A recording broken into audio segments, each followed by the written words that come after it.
اللہ من الشیطان الرجیم، بسم اللہ الرحمن الرحیم۔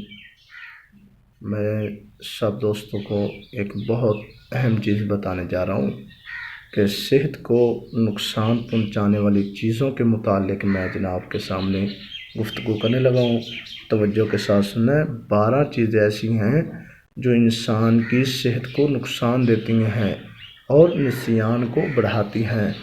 گردن کے مہر سے خون نکالنا، چوہے کا جوٹھا کھانا، ترش چیز کا کھانا، جوؤں کو زندہ چھوڑ دینا، ٹیکا لگا کر کھانا، پاک پانی میں پیشاب کرنا، انگلیوں سے چٹکانا یعنی کھیلنا، عورتوں کے درمیان سے گزرنا، قبروں کی تختیاں پڑھنا، بسم اللہ کے بغیر کھانا، عصر کے بعد سونا، سولی دیے گئے شخص کی طرف دیکھنا، یہ ایسی چیزیں ہیں جو انسان کی صحت کو نقصان پہنچاتی ہیں۔ اللہ حافظ۔